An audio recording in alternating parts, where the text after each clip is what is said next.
So I made a video about witchcraft manipulating energy. That's what witchcraft is. And my friend wants to know, don't Christians do that?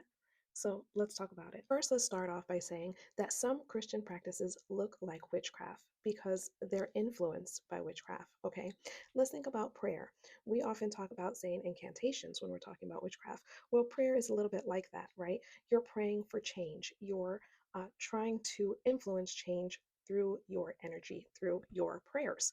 Okay, so yes, Christianity does do this, but let's think about it a little bit more. We have to deconstruct a little bit here. A lot of people who practice Christianity are actually born into it, okay, and it might be the only organized religion that they know, and they're not necessarily teaching their followers to look outside of their religion. So a lot of times when a person does decide to deconstruct, it's because they experience some sort of religious trauma, which they should not have gone through in the first place, or they're just older now and they're kind of looking around saying, wait a minute, doesn't this make sense? Because the Christian faith might be the only thing they know, we see a lot of their members relate things back to that religion.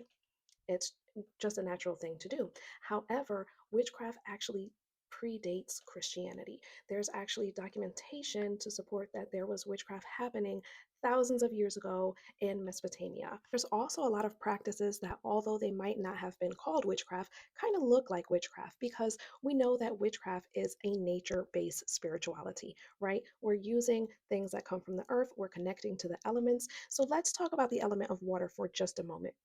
The Christian religion does baptisms, and baptisms is where you can be reborn again into their faith. But they did not start baptism. They didn't create that. That's something else that they have borrowed. Okay. Now, baptism is using sacred water to be reborn again.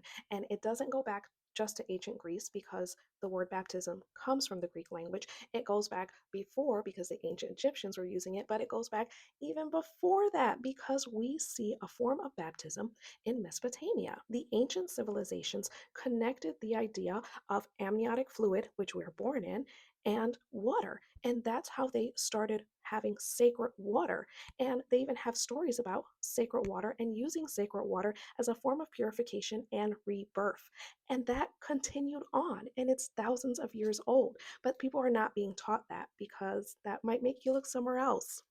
Now, even though baptism isn't called witchcraft, it definitely at least sounds real witchy. We've talked about on here that talking to water can change the molecular makeup of water, and that's part of what something that we do within the practice of witchcraft. Water is one of the elements within the practice of witchcraft. So there we see again how these witchy practices in ancient cultures, ancient practices are also incorporated into organized religion right now. I hope that helps. Bye, guys.